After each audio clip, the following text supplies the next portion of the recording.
Hi, this is Mark Taylor-Canfield, and this is the MTC Report.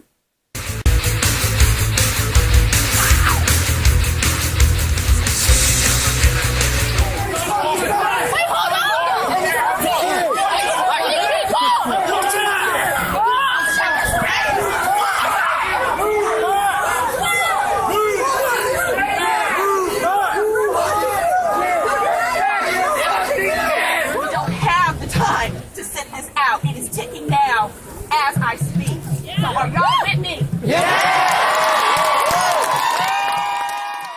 This is Mark Taylor-Canfield, and I'm reporting from Seattle, where thousands of people are getting ready to take to the streets as part of a community response to the election of Donald Trump.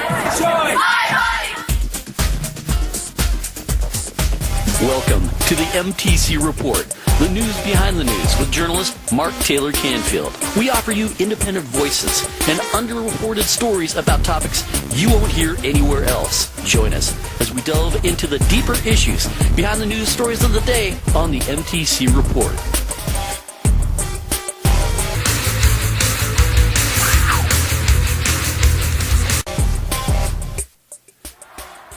This is Mark Taylor-Canfield for the MTC Report.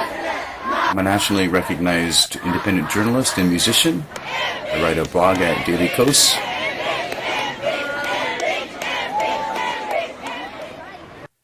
Was the election stolen? Well, I believe that voter suppression played a major role in the election results. But folks, let's be honest. Democratic Party candidate Hillary Clinton won the popular vote by over 2 million votes. I know that fact doesn't get reported in the U.S. media very often, but that is a fact. I was quoted by the Associated Press almost a decade ago saying that the Electoral College is an undemocratic institution which should be abolished. So how can I explain to people around the world that, once again, our so-called democratic system did not allow the candidate with the most votes to win the election? Well, here are some facts to keep in mind, despite the steamrolling effects of national politics and media. First of all, only 25% of the eligible voters actually voted for Donald Trump. Only 47% of eligible voters even bothered to vote in a country where most people are convinced that the system is rigged by the two major parties and by the U.S. corporate media. So, the result is that only a small minority of the population actually elects the most powerful person in the world. See anything wrong with this picture? And to the citizens, go to the polls, stand at the polls, stay at the polls, vote at the polls. Do not let anything turn you around. Remember our history and remember what people did to get us the right to the polls. So millions of people have been out in the streets protesting across the nation. Here in Seattle, the protests continue. And unfortunately, I experienced the intensity of some of these demonstrations firsthand when I was pepper sprayed by police during a student walkout on November 14th. I was covering the protests live for Democracy Watch News and trying to film a very aggressive action by police while they were arresting a young protester. An SPD officer shouted, "Get up on the sidewalk!" And other police officers used their bicycles to block the crowd while the arrest was taking place.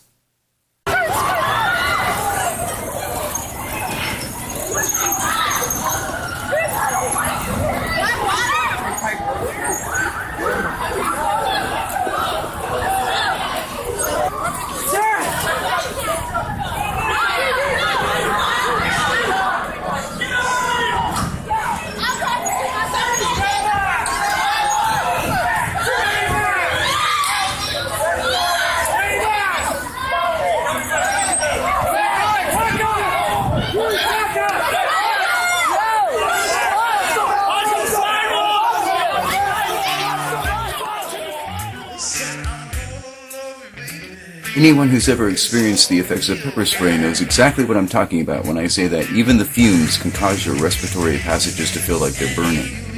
If you get it in your eyes, you can't see for a while, you're blinded. And it's very painful and debilitating.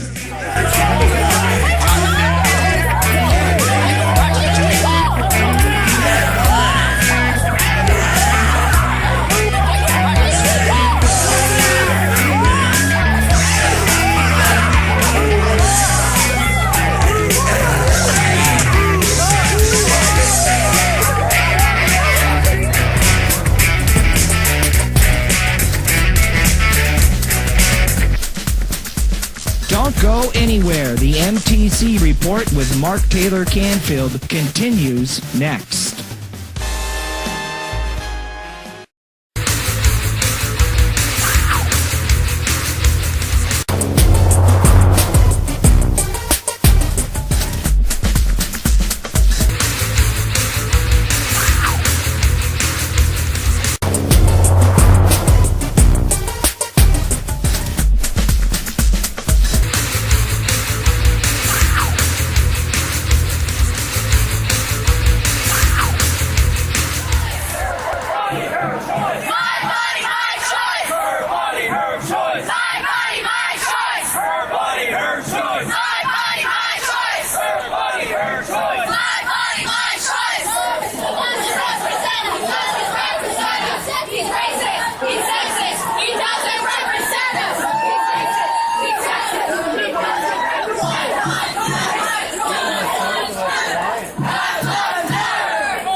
Just a note here, the U.S. is currently ranked 41st in the world in terms of press freedom. I think we can do much better than this.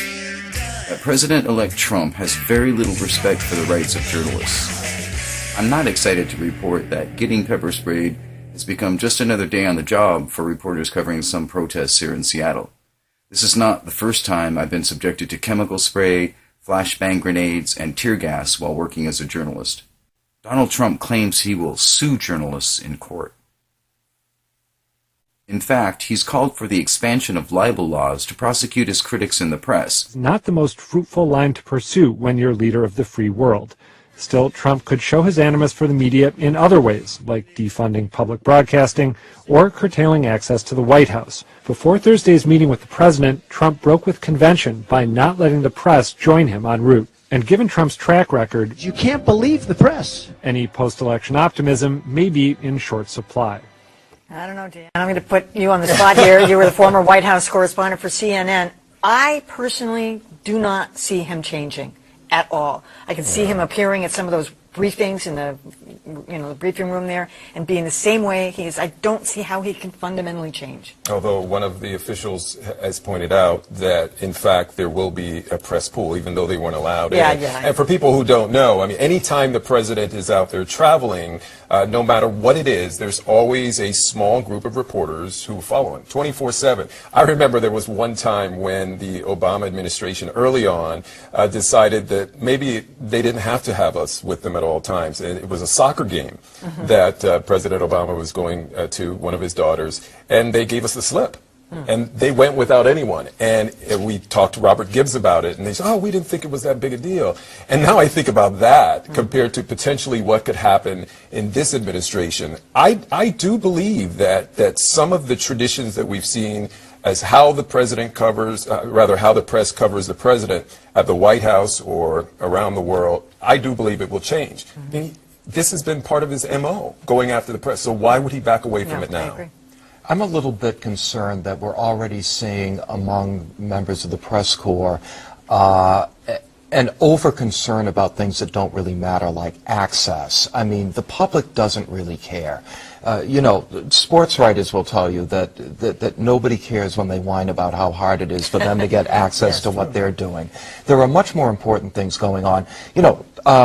Thursday night, as protests were going on, Donald Trump took to Twitter and blamed the media for paying protesters and inciting protesters. I mean, it's just, there's going to be a lot more to worry about than access in the days ahead.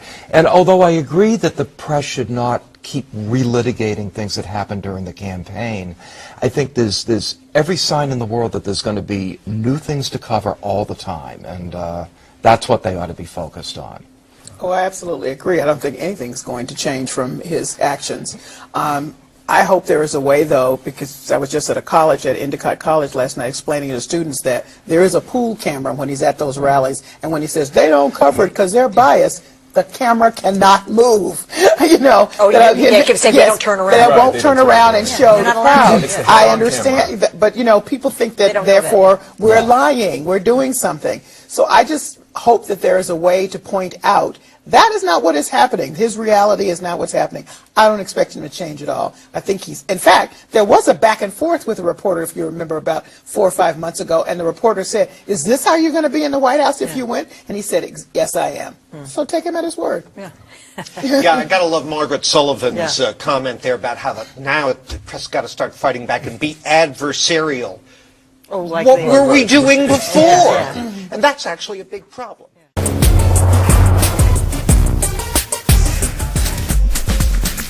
This is Mark Taylor-Canfield for the MTC Report. I write a blog at Daily Kos. I'm a guest editorialist for the Capitol Hill Times, and I'm contributing editor for Democracy Watch News. After this election, I decided to compile some of my commentary in the media and highlight some of the voices who may not have been heard leading up to and following the election. Included will be some commentaries that I did on national TV and radio shows, as well as commentary and reports from various other sources regarding the U.S. elections. So, was the election stolen?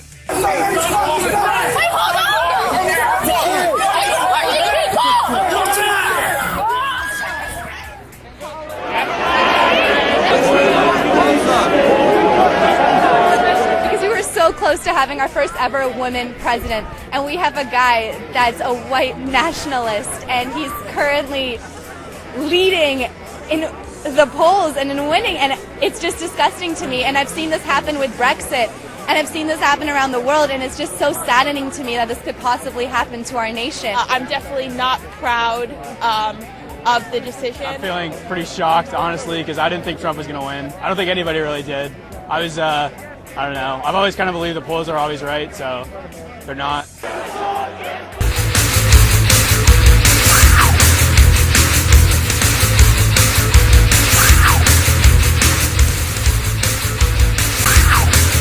Is really the picture of the redneck American. That doesn't mean that we like Hillary Clinton. In fact, I think we are a little bit like the American people themselves, because they had to make a choice between two people they didn't really like, and that's a heavy problem. He's a one-of-a-kind guy, and I think America was ready for him because he steps out of the border, he says what he thinks. Donald Trump won. Seriously? Yeah. No, it's not true. Can I check it? No one will improve the Palestinian issue. I think it will be like 4 miserable years for the United States. I want to check it out. Seriously? No. We are surprised to see that you American people vote for a person like that. What do you think? It's a joke. It's not a joke. Seriously? No, it's impossible. It's true. Oh my God.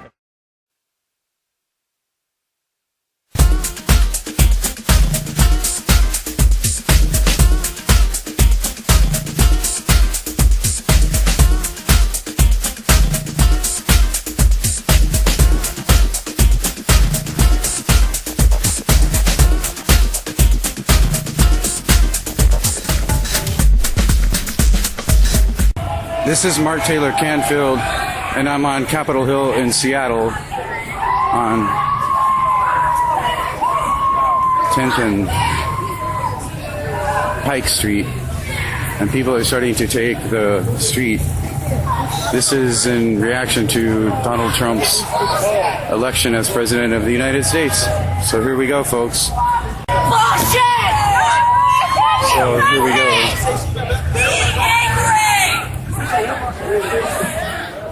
We've got police lined up on the street. Me too. I ain't even prosecuted. She's for killing back. They're trying to tell y'all.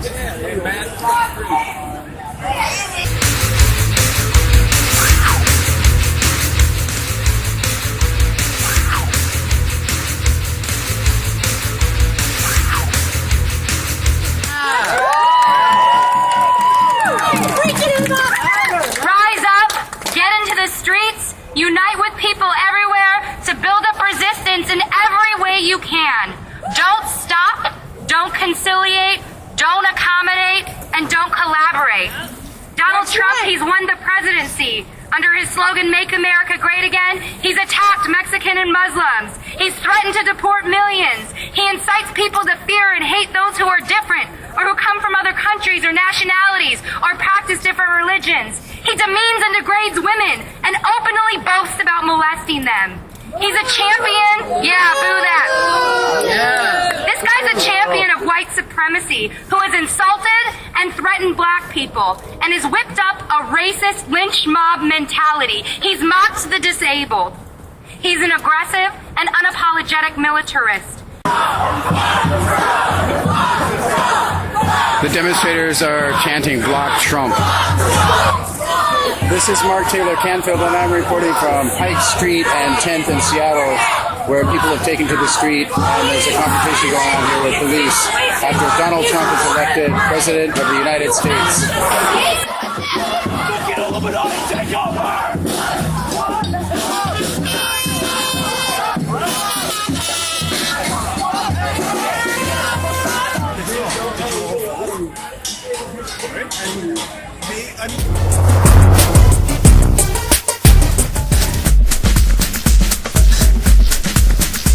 The MTC Report with Mark Taylor-Canfield continues next. Steady leadership. Can Donald Trump provide that? Well, we don't know, because we don't know him. Americans just think about America and they never see Europe or anything else. So that's, for me, a terrible thing. Moscow's hopes that Donald Trump is all about deals are going to be probably shattered by two facts. First of all, the Trump's idea of a deal is that he gets 100% and the other side gets 0. Berlusconi said the same thing when he ran for politics in Italy, and he would run Italy like he ran his companies. His companies were successful, but Italy not.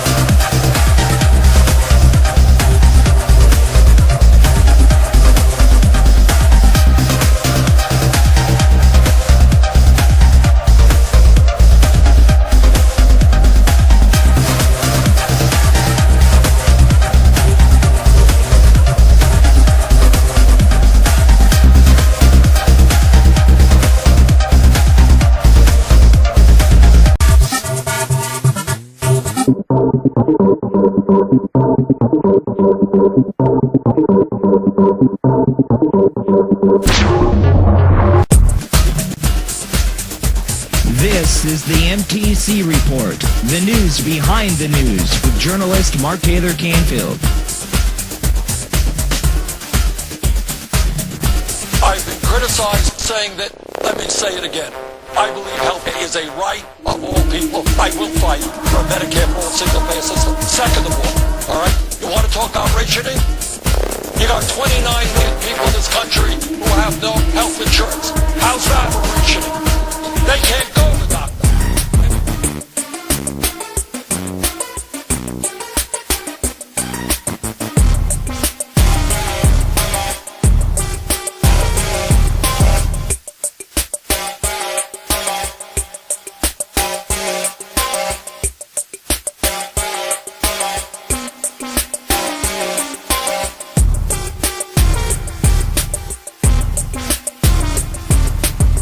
Now here's a place you always need a lot of friends.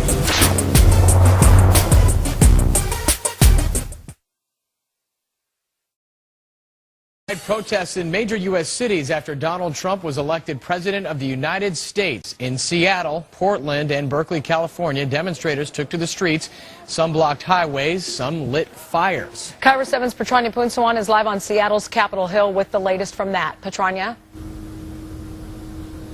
Yeah, much calmer on the streets now off Capitol Hill, but it was a different story just a few hours ago. That's when our photojournalist came out here and checked out the situation as more than 100 people lined the street out here near 10th and Pike and also onto Broadway. We saw people, all these anti-Trump protesters who said that they weren't happy about the election results. They set fires in some places, blocked traffic, even threw bottles at one point. Police officers were also out here trying to control the crowds, but no one was arrested as far as we know. Well, there was a bigger protest in Portland overnight. More than 300 people there turned out for this demonstration that shut down I-5 at one time. Dozens also blocked traffic and the local train line there. So far, no word if anybody was hurt in that protest. Now we're just getting new video in from Northern California. There was a protest in the city of Oakland where about 50 people marched through the downtown area, setting fires and also vandalizing that part of town. Police officers were on hand with riot gear. In Los Angeles, we also got video of a demonstration near the UCLA campus. A number of students there were involved, and someone also set this piñata of Donald Trump on fire there. So definitely protests all across the country, all along the West Coast. We also got some sound with some demonstrators who were out here, people who stopped by the protest out here earlier tonight. So we're going to show you that coming up in our 5:30 hour. For now, reporting live on Capitol Hill, Patranya Punswan, Cairo 7 News.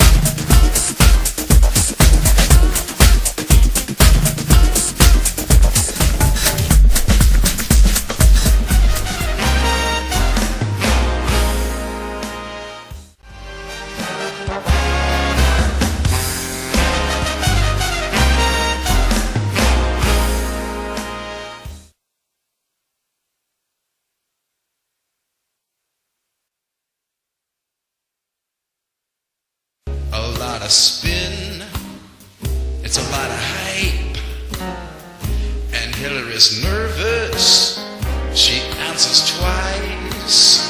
It's really thrilling that they're so willing to vote for Bernie. Yeah, the Bernie Sanders guy.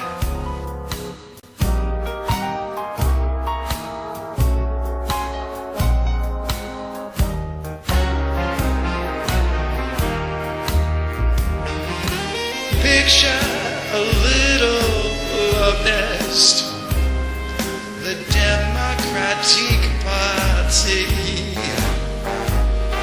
On one side it votes for Bernie, the leaders they want Hillary. He's doing phone banks, he's taking polls, and every day his campaign grows. And don't forget, folks, that's what you get, folks. We're voting for Bernie, that Bernie Sanders guy. It's one big mess, the party's splitting. And can't you guess, he feels neglected, and she's suspected of sleeping with Wall Street. People said I had no health insurance, or I had a high. This is the MTC Report, the news behind the news with journalist Mark Taylor-Canfield. We can have a world-class healthcare system without waiting lines.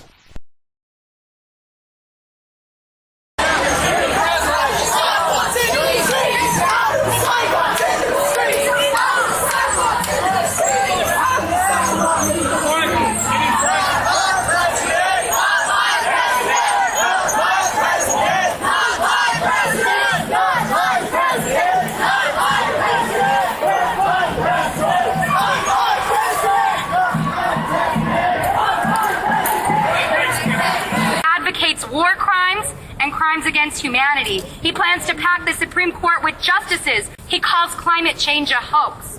And his policies will wreak further devastation on the environment. He's attacked and threatened the press and stirred up his supporters to do the same. Trump has utter contempt for facts.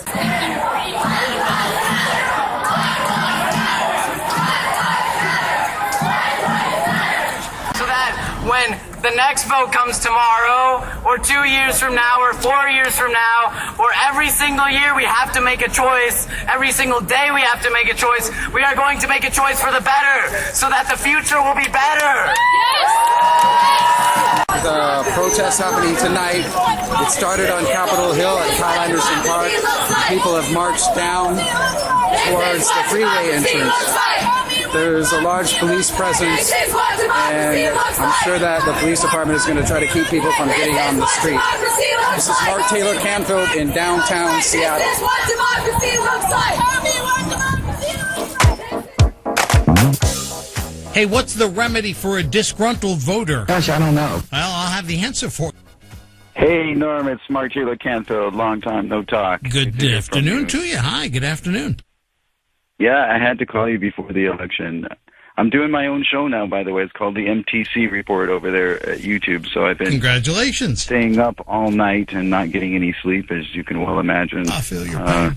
I feel your pain. I am a little nervous about this election, actually, but I've been writing over at Daily Kos about Trump's fascist tendencies, and he does make me nervous. And I'm also mistrustful of the Republicans because I don't know if you have some of the same bitter memories that I have of Kathleen Harris and Jeb Bush, but I do have those nightmares again. The more Virginians.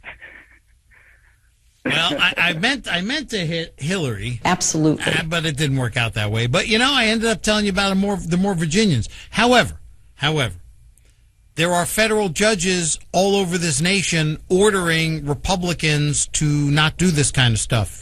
I brought the story in one state on Friday, and I forget which state it is, but after that, there was a whole series of court rulings Friday night by federal judges, and the Democrats swept it. The federal judges are ordering secretaries of state to restore people that they threw off the rolls. Federal judges are very, very involved now, Mark, and I'm a lot less worried now because the Democrats have gotten a whole lot more muscular, and it's nice to see the Democrats fighting for once. Yes, that happened in North Carolina, by the way. The court ruling did reinstate people's voting rights. I wanted to let you know, too, this is a side issue, but we actually have an elector in Washington State who has publicly said that he's going to refuse to vote for Hillary Clinton, no matter what. Right. His name is Robert Satayek, member of the Puyallup tribe. So I just wanted to throw that out there because, there are some folks who do think of the Electoral College as being sort of an arcane way of choosing the president, and there's been a backlash against it for a long, long time, actually. And by the way, one more thing. I want to make a prediction. I think that Pramila Jayapal will be one of the most popular members of Congress in Washington State ever. I think as popular or more popular than Jim McDermott, because she is really rolling right now. And she's got the Bernie Krats behind her and the Democratic Party behind her, and she's a real cutting-edge, sort of innovative progressive that I think people up here really like. And, Judy, the early turnout in your state has already told us which way your state is going. The unaffiliated voters of Florida are the young kids. They're not out voting for Trump. The Latinos are out there. They're not voting for Trump. Judy, I'm feeling very good about Florida. Stop having a heart attack. We're right back where justice is served.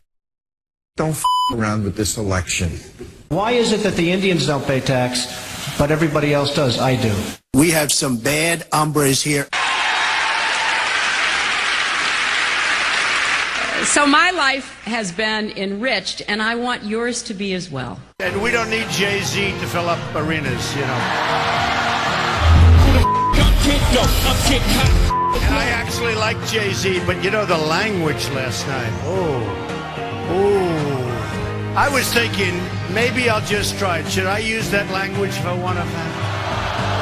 Can you imagine if I said that? Grab him by the... He used used every word in the book. Won't even use the initials because I'll get in trouble. Listen, you motherfuckers, we're going to tax you 25%. They'll get me in trouble. We'll beat the out of them. He used every word in the book last night. And I want to grow up in a world where my daughter has no limitation, where our daughter has no limitations. She feel like she can be whatever she want to be in the world. He used language last night that was so bad. And then Hillary said, I did not like Donald Trump's lewd language. My lewd language. I tell you what, I've never said what he said in my life. Grab him by the... Ooh. And a lot of people are laughing at it, and you're telling how tough it is. All it is a little asterisk in history.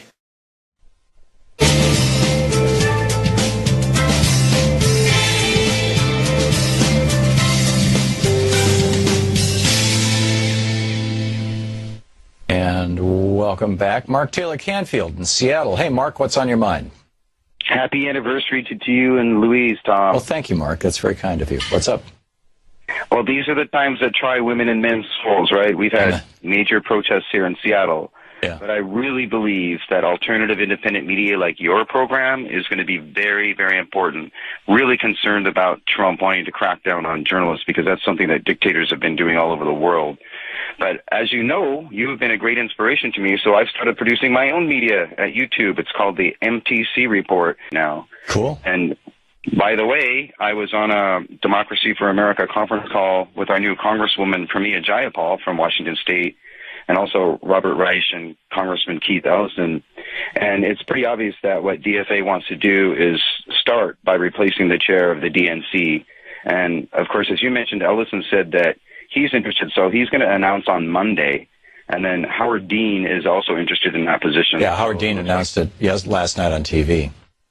He's lobbying for the job. First place to start. Yeah, I was always a fan of Howard Dean until he went after Bernie. I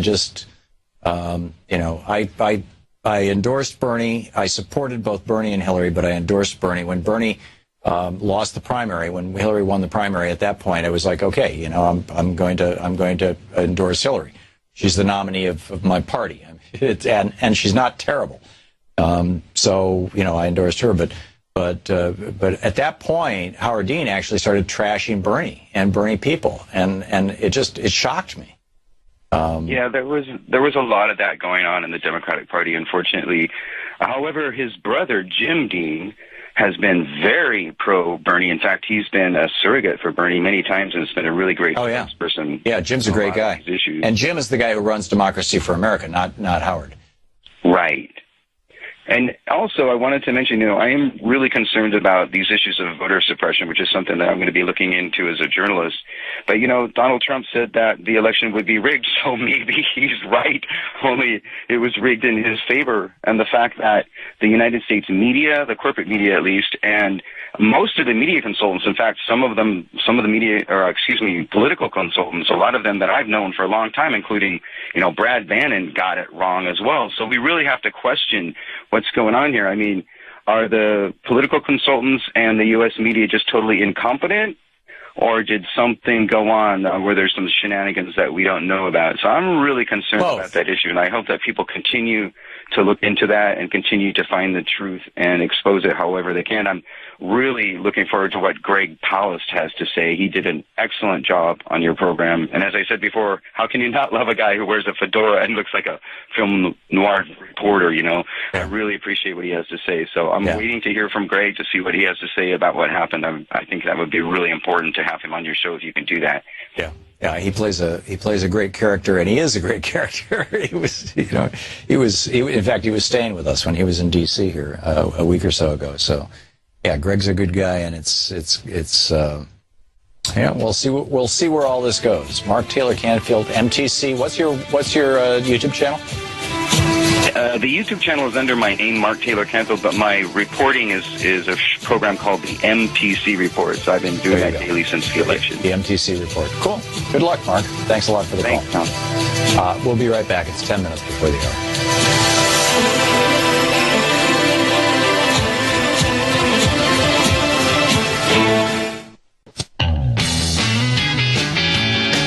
Welcome back. Thom Hartmann with you, and a big thank you to KBCS, the program director there, Bruce. No? Oh, in any case, the program director at KBCS put us in touch with Esther Little Dove John, who is an elector with the Electoral College. And Esther, welcome. Thank you. So how do you become an elector with the Electoral College? Well, in early May of this year, my precinct had a caucus. And I am an ardent Bernie supporter, so I decided I would go to the caucus and make my position known. Mm-hmm. At that caucus, we had the opportunity to give a 1-minute talk about why we would like to be a delegate to the Democratic Party gathering or convention. I gave my one-minute speech, and I was selected. Then I went on to my congressional district caucus, which is the 9th congressional district in Washington State. I guess Representative Adam Smith is our representative. And again, we had an opportunity to give a 1-minute speech as to why we wanted to either be an elector or be a delegate. I decided I wanted to try being an elector because I'd always thought it was a mystery, like a mystery group of people. Mm-hmm. You could never even know who they were, but here was an opportunity for me to be one. So I gave my 1-minute speech, and then I was out of 70-something people. I got 74 votes to be the elector from our congressional district. Wow. So you are the one. Now, how do you, the electors are supposed to, quote, meet and vote, and I don't think there's actually a meeting, but there is a vote on December 19th. What are you going to do on December 19th? Or on December 19th, I go to Olympia, mm-hmm. and with the other electors, the other 11 electors from Washington State, I will cast my vote for who should be president. Right. So from there, those the certificate of ascertainment, I think that is what is carried to Washington D.C., that ascertains that we were all duly elected as electors, and that these were the ways. This is how we voted. That gets taken to the House of Representatives and is read there.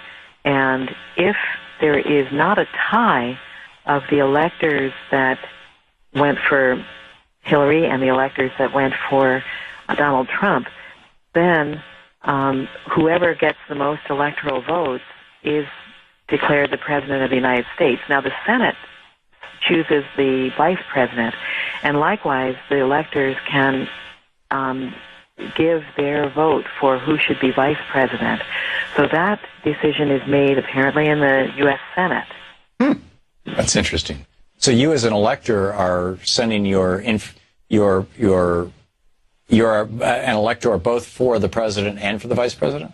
That's correct. So, and you're pledged to Hillary Clinton and Tim Kaine, I'm presuming. Well, yeah, I had to sign a piece of paper that said that I would vote for them. Right. But in Washington State, the faithless elector, that is an elector who decides not to vote as they have pledged to vote with their party, can be fined $1,000. And wow. So there's a gentleman named Bob Satayacum who has decided he will take the $1,000 plunge because he's an ardent Bernie supporter himself, mm-hmm. and he will cast his vote for Bernie Sanders instead of for Hillary Clinton. Wow. Wow. Yeah, just to make a statement. Just to make a statement. Yeah. Fascinating. Esther Little Dove John. I'm an African-American woman, and it seems like people of color all over the country who might be electors are probably having thoughts of how can we make this turn out so that we can protect our communities and all people. Mm-hmm. Yeah. And this is the way to do it, or it's a big part of the way to do it, which is to get inside the Democratic Party, and which you've done. You've done a marvelous job. Esther Little Dove John, thank you so much for being with us. You're very welcome. The MTC Report, the news behind the news with journalist Mark Taylor-Canfield. We offer you independent voices and underreported stories about topics you won't hear anywhere else. Join us as we delve into the deeper issues behind the news stories of the day on the MTC Report.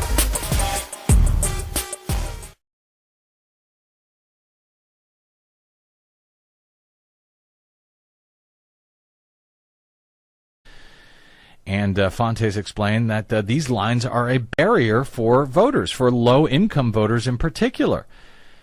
Fontes said that if you go to vote on Tuesday and you might work 2 jobs or you have kids, you have to get ready for disgraceful, to be frank. We saw long lines here in Hollywood, California ourselves, which this morning when we went to vote, Desi Doyen, and the first time I have ever seen lines at all at our polling place. We've been going there for about 20 years. Yeah, and it's been very well run, and it's usually, lickety-split, get in, get out. But this time it was around the block. I think that shows a great deal of voter engagement this year.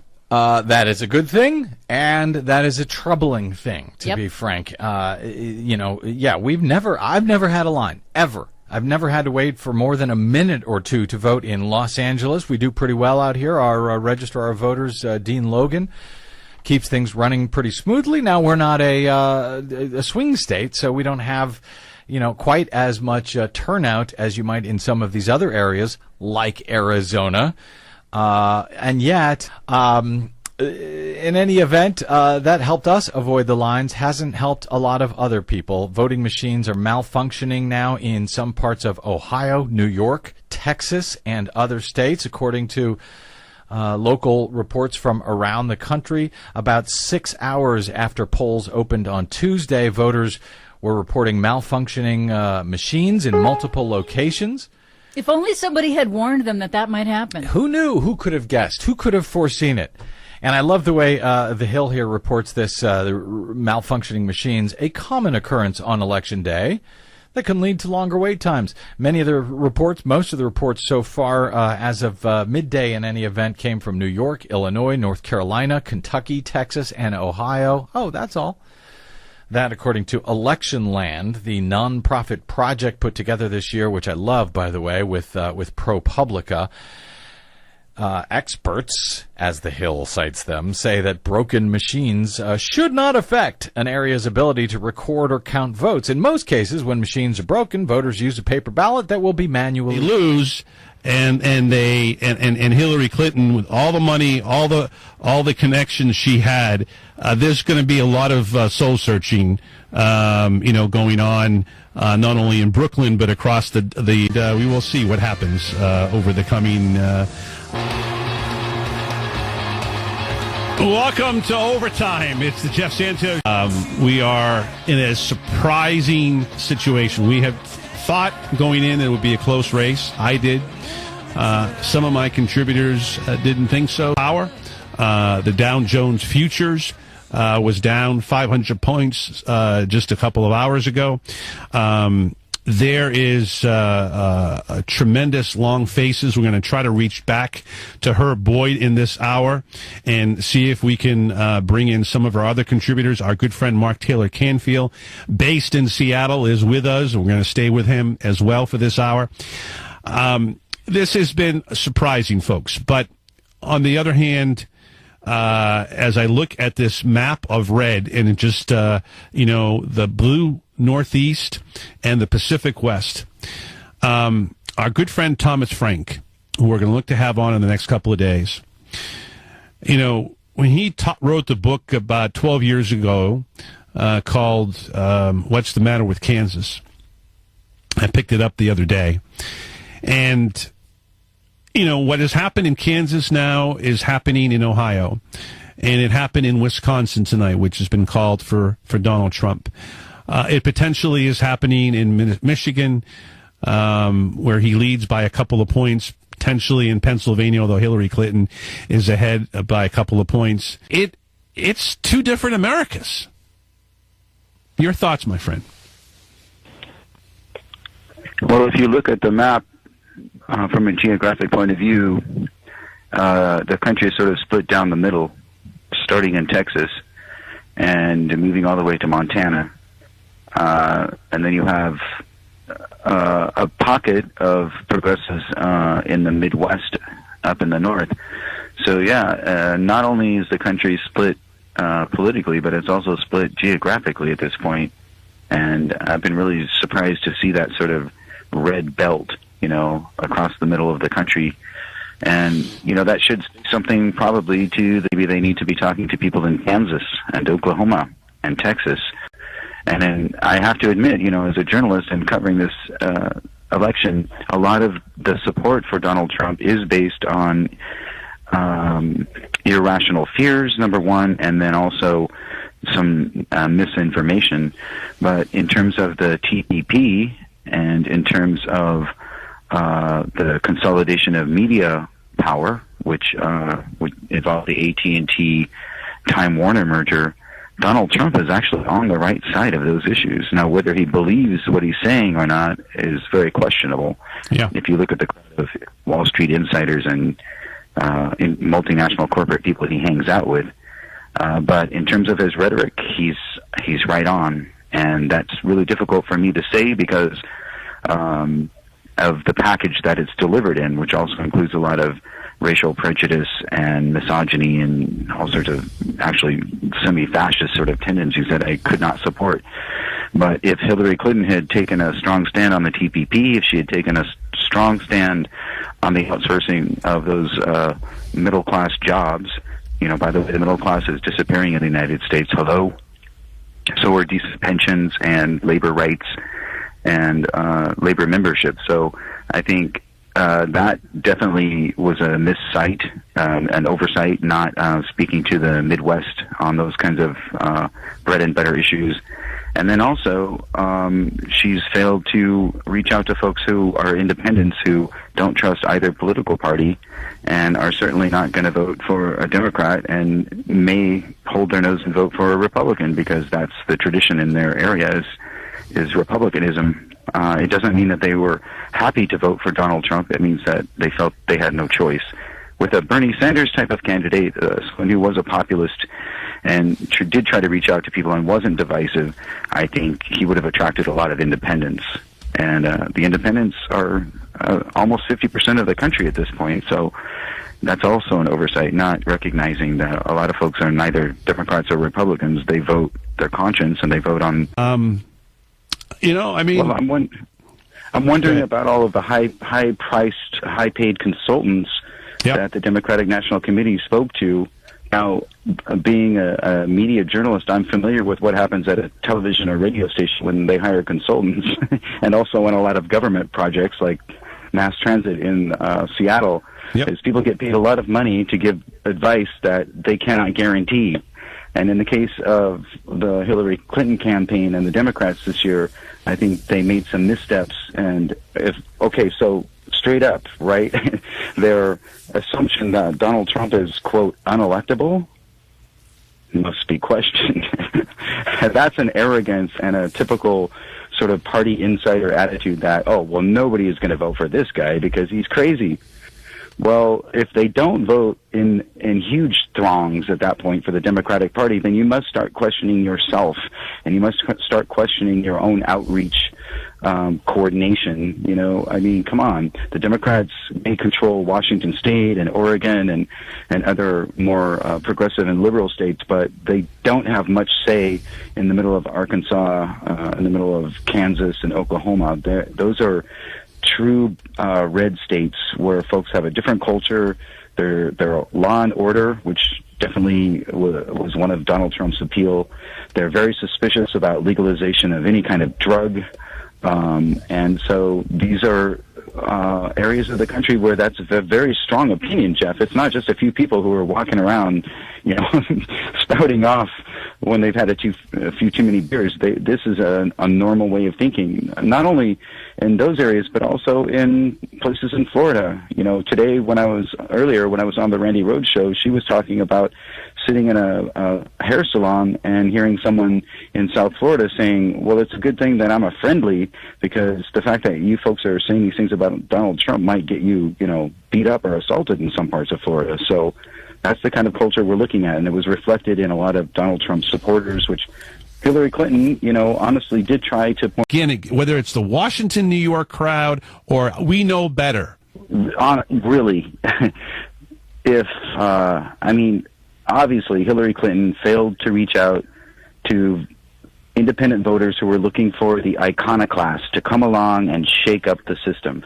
Hillary Clinton is not that person. She's at the center of the Washington, the belt. I mean, she is it. So, unfortunately, some folks who wanted that kind of a shakeup in U.S. politics have now decided to vote for Trump. And some of them, if you ask them, they will tell you that it was a, quote, protest vote.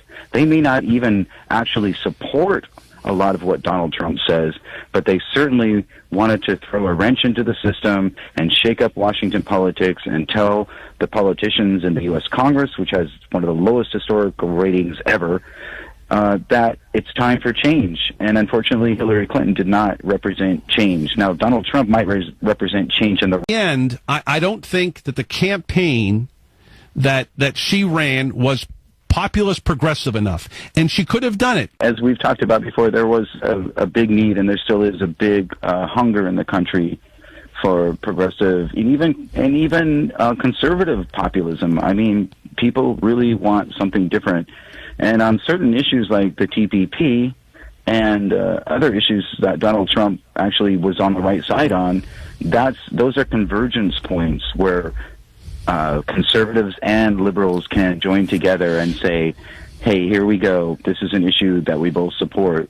But because that didn't happen this year, there was such a split and polarization. And those kind of politics, I mean, polarization politics are often used by the right. So it was actually a little bit surprising to see the Democrats do that. Bernie Sanders was not that type of politician. In fact, he actually did not go after Hillary Clinton and was criticized by his own supporters for being so soft on her.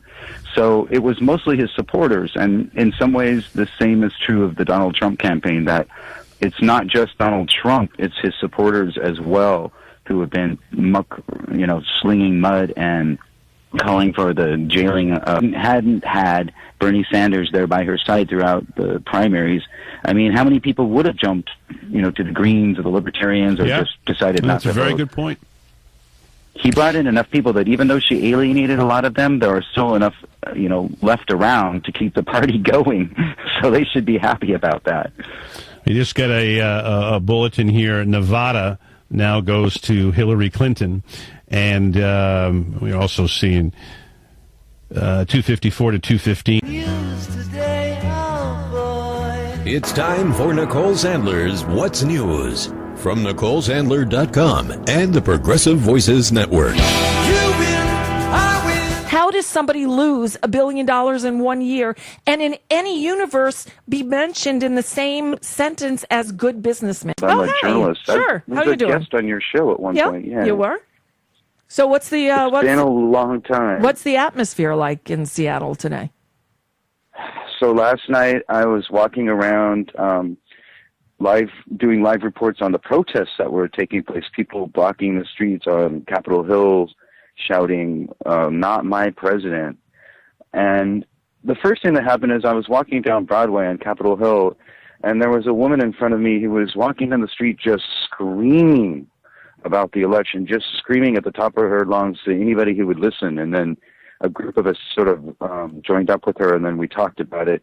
Then, not only being a woman, being a woman, being a person of color, being an immigrant, being an undocumented is what's being fostered under this Trump world. It's frightening. Well, Nicole, I'm glad you're still doing your work, because you're one of the independent voices that we really, really need. I mean, this is a time when people in the media are sort of being shut out, too. I've been doing writing. This is public radio. What I'm doing right now is 100% listener-supported public radio. If you go to Nicole, but you can do it on spit and chewing gum. That's the beauty of the internet. And when it comes to just being your own media, but you know what? I will never alter my message to fit the opinion of what someone thinks I should say or do. But, sorry, I went off on a tangent there. Nicole. If you fund yourself, then they can't pull it from you. So you're doing it right. I'm doing the same thing at YouTube on MTC Report. So you got the right model. Out of Seattle. And with that, we've come to the end of an hour. I promise you the truth. Okay, that's all I can do. From you, I need your support. It's on about how he'll be the president for all Americans. For those who have chosen not to support me in the past, of which there were a few people, I'm reaching out to you for your guidance and your help so that we can work together and unify our great country. We will get along with all other nations, willing to get along with us. We will be. We'll have great relationships. We expect to have great relationships. How can you believe that when he spent the last 19 months saying this? If she gets to pick her judges, nothing you can do, folks. Although the Second Amendment people, maybe there is, I don't know. But I'll tell you what, that will be a horrible day. Donald J. Trump is calling for a total and complete shutdown of the only true democracy in talk radio, of, for, and by you, the people. Live nationwide and streaming live at LeslieMarshallShow.com. Call in with your thoughts at 888-6-LESLIE.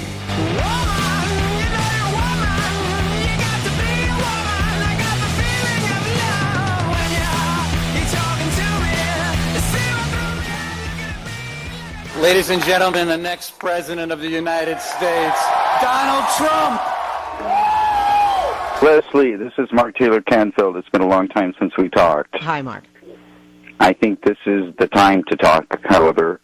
And if I'm like most journalists in the country, I don't think we're getting much sleep because this was kind of a shock to everybody. And I've been writing over there at Daily Kos about Donald Trump for a long time and a lot of his misogynist and racist tendencies. So it was really shocking to wake up this morning and then look at the cover of the Seattle Times. And I think I'm just going to, it's like waking up to a bad dream. So I think I'm just going to tweet, a sad day for America, a great day for prejudice and intolerance. And but a positive note for you and others, I think we really should remember that Hillary Clinton actually got more of the popular vote than Donald Trump. So, by the way, and she did, and I've mentioned that. Is it me or Mark here, Marky Mark, Andrew? Is it me or I haven't seen ABC, NBC, CBS, cable news? I haven't seen anybody even bloody mention that. It was mentioned earlier today on the BBC as I was listening to international coverage, so they definitely brought it up. They interviewed several people and started the program by mentioning that, but it is an important fact. You know, at least half the country did support the Democrats during this election, and I know it's easy for all of us to feel really disappointed in a sort of winner-take-all system, but I call this the WTF election, which I think is the cover of the Daily Post. Last night, I was walking around Seattle reporting on the protests that were happening here, and the first thing I encountered was a woman walking down Broadway up on Capitol Hill, absolutely screaming at the top of her lungs about Donald Trump. And then people from around her sort of gathered around her, and then we walked her to one of the protests. Then once I got to the protest, I sat down and interviewed one of the women sitting in the intersection blocking the street at Pike and Broadway, which ironically, Leslie, was the same intersection where people were celebrating the election of President Obama, not too long ago. But this woman started crying when I interviewed her and said, you have no idea what it feels like to be a woman in this country right now. So that's how folks in Seattle, a true blue city, are reacting. And like I said, I find it very ironic that people were blocking an intersection to protest the election of a president in the same exact location that there was such a celebration a couple of elections ago.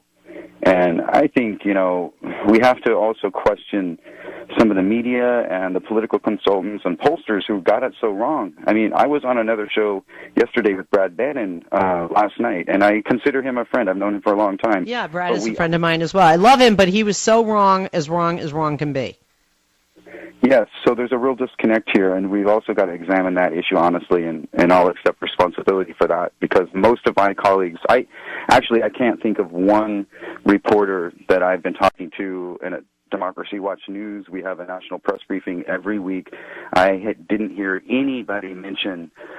But Peter King said the Democrats are responsible for Trump, and they partially. MTC Report, the news behind the news with journalist Mark Taylor-Canfield. We offer you independent voices and underreported stories about topics you won't hear anywhere else. Join us as we delve into the deeper issues behind the news stories of the day on the MTC Report.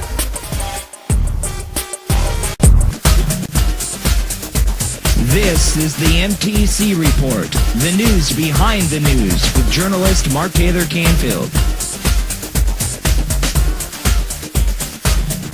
I've been criticized saying that, let me say it again, I believe health is a right of all people. I will fight for a Medicare for all single-payer system. Second of all right, you want to talk about rationing? You got 29 million people in this country who have no health insurance.